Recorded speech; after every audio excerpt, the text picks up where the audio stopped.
السلام علیکم ناظرین، آپ دیکھ رہے ذیشان سید یوٹیوب چینل۔ ناظرین، آج بات کریں گے سپریم کورٹ آف پاکستان، دوسری سائڈ بات کریں گے اسلام آباد کے الیکشن ٹریبیونل میں اپیلوں کے حوالے سے، اور تیسرا یہ کہ بانی پی ٹی آئی کے ایک اور کیس 9 مئی کے جو واقعات ہے اس پر بات کریں گے۔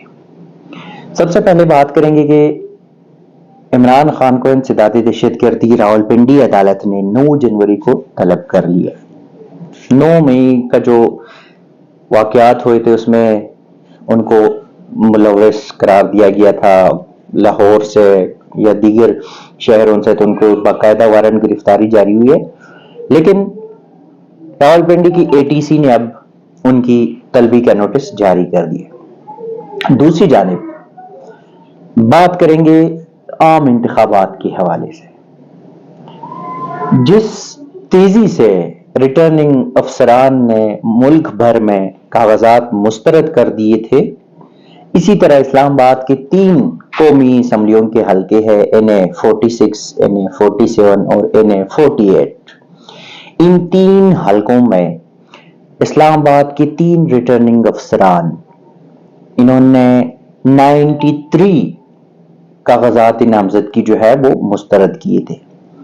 اچھا، کسی کے بجلی کا بل بقایا ہے، کسی کا لینڈ لائن کا بل بقایا ہے، کسی نے اپنے پانی کا بل نہیں جمع کرایا، کسی نے ٹیکس ریٹرن نہیں کیا، کوئی فائلر جو ہے وہ ابھی فائلر نہیں ہے۔ تو چھوٹے موٹے جو چیزیں 5,000 10,000 کے بنیاد پہ یا 20,000 اس طرح کے جو ان بنیاد پہ مقدمات پہ، یا جو ایف آئی آر میں ملوث ہے، ایف آئی آر نہیں ہے، نام بھی نہیں ہے بٹ ہے، لیکن رپورٹس آ گئے تو کاغذات مسترد کر دیے گئے۔ اب جب کاغذات مسترد کر دیے گئے 93 لوگوں کی، اس کے بعد جو اسلام آباد ہائی کورٹ میں قائم 2 رکنی اپلیٹ ٹریبیونل بنا تھا، اس میں ایک جو جج صاحب ہے جسٹس طارق محمود جہانگیری، وہ چھٹیوں پہ تھے، تو جتنے بھی اپیلیں 70 اپیلیں 71 بلکہ 71 اپیلیں ایسی جس میں 70 اپیلیں جو ہے وہ کاغذات نامزدگی مسترد ہونے اور ایک جو ہے وہ کاغذات نامزدگی منظور ہونے کے خلاف، یہ 70 اپیلیں دائر ہوئی تھی۔ اور اس پہ اسلام آباد ہائی کورٹ میں جو قائم الیکشن ٹریبیونل ہے، اپلیٹ ٹریبیونل، اس میں جسٹس ارباب محمد طاہر نے ان پہ سماعتیں کی، اور آج سب کو سن کے اس کے بعد فیصلہ محفوظ کر لیا۔ 2 بجے فیصلہ سنانا تھا اور تقریباً 5 بجے کے بعد یا اراؤنڈ 5 بجے یہ فیصلہ سنایا گیا۔ اب جو 70 اپیلیں تھے اس میں 2 اپیلیں جو ہے وہ واپس ہو گئے۔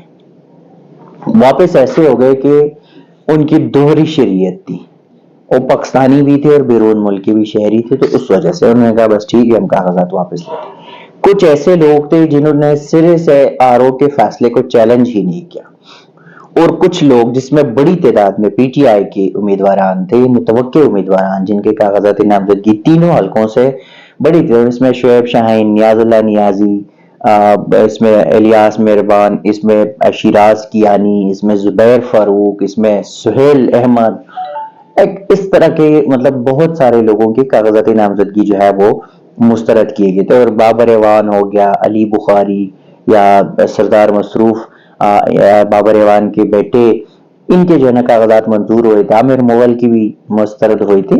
تو ان کے خلاف جو اپلیٹ ٹریبیونل ہے انہوں نے آج تقریباً 53 اپیلیں جو ہے وہ منظور کر لی۔ اس میں ٹاپ کے جو ہے وہ، اس میں جماعت اسلامی کی اپیلیں منظور ہو گئی، اس میں پیپلز پارٹی کی اپیل منظور ہو گئی، اس میں پی ٹی آئی کے سب سے زیادہ اپیلیں پی ٹی آئی کی تھی، اس میں آزاد امیدوار کی بھی، اور اس میں پاکستان مسلم لیگ نون کی بھی 2-4 ایسے پٹیشنرز تھے جن کی اپیلیں آج منظور ہو گئی۔ کچھ اپیلیں مطلب 60 میں سے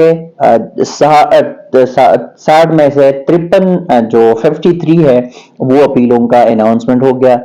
4 ایک اپیلیں ایسے 3 اپیلیں جو اس پہ جو اپلیٹ ٹریبیونل کے جج ہے انہوں نے کہا کہ وہ خارج ہے، کہ ان کے ظاہر ہے اس پہ فائلر نہیں تھی یا اور کچھ ریزنز تھے، اس کا فیصلہ بھی جاری کیا جائے گا۔ چار لوگ ایسے ہیں جن کے اپیلوں پہ پیر تک سماعت ملتوی ہوئی. ان کو یہ تھا کہ آپ اپنی جو ڈیفیشنسیز ہیں ان کو کلیئر کر دیں. دوسری جانب سپریم کورٹ میں جو تاحیات نااہلی والا کیس ہے اس کے اوپر بھی آج فیصلہ محفوظ کر لیا گیا. جہانگیر ترین کی جانب سے مخدوم علی خان نے دلائل دیے، نواز شریف کا کوئی نہیں تھا، عدالتی معاونین تھے، اس میں فیصل صدیقی تھا، عزیز بنڈاری اور ریما عمر نے تحریری جواب اپنی جمع کرائے تھے. جو بلوچستان کے وہ تھے وکلا تھے، جو پٹیشنر تھے اوریجنل، ان کے وکلا نے دلائل دیے تھے. اس پہ بھی یہ ہے کہ اب سپریم کورٹ جو بظاہر یوں لگ رہا ہے کہ سیاستدانوں کو یا نواز شریف کو یا جہانگیر ترین کو جو تاحیات نااہل کیا گیا تھا، یوں لگ رہا ہے کہ اس میں جو فرسٹ ان کے اثرات ہوں گے وہ شاید ان دونوں کو ریلیف ہوگا، لیکن فار دی کمنگ ٹائم اس کا فائدہ پاکستان تحریک انصاف کے چیئرمین عمران خان کے لیے بھی ہوگا. کیونکہ اگر عمران خان کی نااہلی ہو جاتی ہے، جس طرح نیب کے ریفرنسز ہے اور نیب کے جو قانون ہے سیکشن 15A 1999 اس میں 10 سال نااہلی ہے، تو اگر سپریم کورٹ یہ فیصلہ کر دیا ہے کہ نااہلی، جو کہ ریمارک سے یہ بظاہر لگ رہا ہے کہ نااہلی 5 سال بھی نہیں ہونی چاہیے، تو پھر تو عمران خان کے لیے یہ فائدہ ہوگا کہ وہ 10 سال والی نااہلی بھی نہیں ہے. اگر 5 سال بھی نہیں ہوتی تو وہ بھی نااہلی اس کی ختم، جو ایک 5 سال نااہلی اس کی توشہ خانہ فوجداری میں ہے یا نیب کیسز میں آ جائے تو وہ بھی ختم ہو جائے گی. تیسری ایک بات یہ کہ الیکشن ایکٹ میں بھی نااہلی 5 سال ہے، زیادہ نہیں ہے.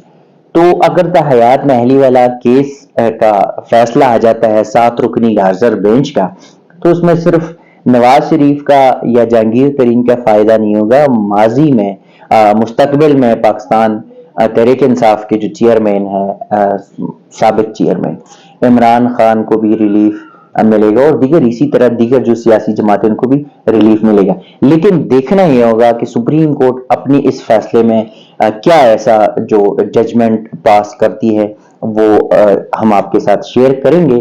لیکن بظاہر یوں لگ رہا ہے کہ اس ججمنٹ میں یہ جو 7 رکنی بینچ، اس میں تاحیات نااہلی ختم ہوگی، جو ریمارکس ہم ازمپشن کے طور پہ وہ ازمپشن کے طور پہ کہہ سکتے ہیں. دوسرا یہ کہ اس میں جو 5 سال نااہلی ہے، شاید یا یہ نااہلی 5 سال رہے گی اور یا کم رہے گی. ناظرین اب تک کے لیے اتنا ہی، اسی قسم کی چیزیں آپ کے ساتھ شیئر کریں گے. تب تک کے لیے دیجیے گا اجازت. اللہ حافظ.